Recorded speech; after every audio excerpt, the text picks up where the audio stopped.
2023 সালের পঞ্চায়েত ভোটে ছাপ্পা ও ব্যালট লুটের অভিযোগ তুলে রামপুরহাট পৌরসভার চেয়ারম্যান সৌমেন ভকতের বিরুদ্ধে রামপুরহাট থানা এসডিও এবং বিডিওর কাছে লিখিত অভিযোগ দায়ের করলেন তৃণমূলেরই এক কর্মী। অভিযোগকারীর নাম গোষ্ঠ গোপাল মেহনা, বাড়ি রামপুরহাটে। তার দাবি 2023 সালের পঞ্চায়েত নির্বাচনে তার স্ত্রী দখলবাটি গ্রাম পঞ্চায়েতের জয়কৃষ্ণপুর সংসদ থেকে তৃণমূলের প্রার্থী হয়েছিলেন। গোষ্ঠবাবুর অভিযোগ, ভোটের দিন রামপুরহাট পৌরসভার চেয়ারম্যান সৌমেন ভকত আমাদের গণতান্ত্রিক অধিকার কেড়ে নেন। তিনি ব্যালট বাক্সের চাবি হারিয়ে দিয়েছিলেন। শেষ পর্যন্ত বাক্সের তালা ভেঙে গণনা করতে হয়। তিনি আরো বলেন, সেই সময় তিনি যেভাবে এলাকায় রাজত্ব চালিয়েছিলেন তার তীব্র নিন্দা জানায়। এই ঘটনার দৃষ্টান্তমূলক শাস্তির দাবিতে আমি রামপুরহাট থানা মহকুমা শাসক ও বিডিওর কাছে অভিযোগ জানিয়েছি। 2023 সালের পঞ্চায়েত ভোটের ঘটনা নিয়ে নতুন করে এই অভিযোগ সামনে আসায় রামপুরহাটের রাজনৈতিক মহলে চাঞ্চল্য তৈরি হয়েছে। যদিও চেয়ারম্যান সৌমেন ভকত জানিয়েছে এই সব মিথ্যা অভিযোগ। অভিযোগ একটা লিখেছি 2018 সালের পঞ্চায়েত ভোটে যেভাবে টিঙ্কুদা সৌমেন ভকত, পিতা দুর্গাপ্রসাদ ভকত যেভাবে নেতৃত্বে ছাপ্পা করে ক্যান্ডিডেটের ভোটও দিতে যায়নি। 2023 সালে যে নির্বাচনটা হয়েছিল, আমি তো সুষ্ঠু নির্বাচন করেছিলাম। বিরোধী যে ছিলেন, বিজেপির যে বিরোধী, তাকে হাতে পায়ে ধরে সুন্দরভাবে একসাথে সুষ্ঠুভাবে ভোট করেছিলাম।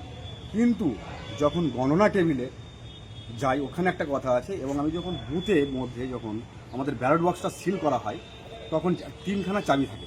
সেই 3টে চাবি রেখে সেটাকে সিল করছি। সেই সিল করার সময় হঠাৎ রামপুর শহরের চেয়ারম্যানের ফোন যায় যে গোষ্ঠদা কোথায়, তুমি কোথায় আছো? আলাম দাদা, আমি এখানে আছি। তো সেখানে পরে দেখলাম যে আমাদের যে হসপিটাল ক্যানেল মোড়ে যে ঝামেলাটা হয়েছিল, সেখানে নামটা জড়ানোর চেষ্টা করা হয়েছিল। আমি গরিবগুলো বুঝতে পারিনি, পরে বুঝতে পারছি। যখন গণনা টেবিলে যাই, আমি ছিলাম ইলেকশন এজেন্ট, আমি ছিলাম কাউন্টিং এজেন্ট। তো যখন গণনা টেবিলে দেখছি যে ব্লেড দিয়ে কাপড় কাটা হলো, সব কিছু কাটা হলো, কিন্তু তালা আছে, চাবিটা হারিয়ে গেছে। সেই তালা ভাঙতে হলো। সেখানেও সে ছাপ্পা করে ওখানে হারিয়েছে, জোর করে হারিয়েছে। ও টাউন প্রেসিডেন্ট ছিল, তার জন্য এটাই ওর রাগ। গোষ্ঠকে মাথা তুলে দাঁড়াতে দেবে না রাজনীতিতে, যার জন্য এটা করেছে। আপনি কোন দলের হয়ে দাঁড়িয়েছিলেন?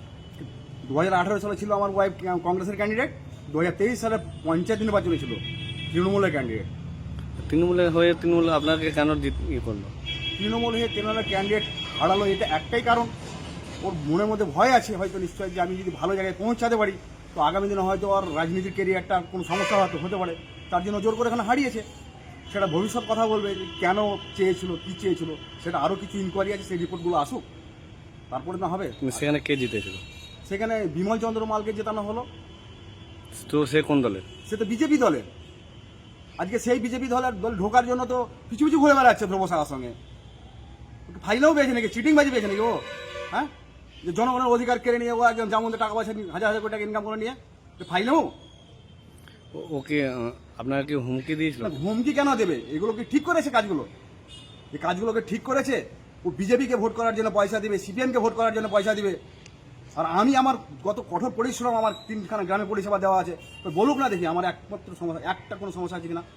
আমার 3টা গ্রামে বলে দিক, রামপুর শহরে বলে দিক। আজকে আমাকে রামপুর শহরে উল্টো প্রমাণিত করার চেষ্টা করা হচ্ছে। টাউন প্রেসিডেন্ট, বিজেপি টাউন প্রেসিডেন্টকে যে ফোন করা হচ্ছে যে গোষ্ঠ নাকি এখানে মস্তানি করে বেড়াচ্ছে। মস্তানি এতটুকু যদি থাকে, মস্তানি করেছে চেয়ারম্যান ক্ষমতার লোভে। তো দিদির টাকা নিয়ে তো উড়ে বেড়াচ্ছে আকাশে। ভাইস চেয়ারম্যান ছিল, চেয়ারম্যান হলো, টাউন প্রেসিডেন্ট। এগুলো কি? কাকে কাকে অভিযোগ জানিয়েছেন? অভিযোগ যা যা জানিয়েছি, আইসিকে জানিয়েছি, বিডিওকে জানিয়েছি, এসডিওকে জানিয়েছি, এসডিপিকে জানিয়েছি। কাজ চলছে ধীরে ধীরে। কি চাইছেন আপনি? কি চাইছেন? ওনারা ব্যস্ত, আগে দেখা যাক না। স্যারদেরকে দেওয়া হয়েছে, আমি সঠিক বিচার ওনাদেরকে ইনকোয়ারি করার দায়িত্ব যখন দেওয়া হয়েছে, সঠিকটা ইনকোয়ারি করুক, ধীরে ধীরে রিপোর্টটা পাওয়া যাবে। এত বছরের সমস্যা এই কয়েকদিনের মধ্যে আমি যদি চাই, সেটা বললে তো হবে না। আইন কারো বাপের নয়।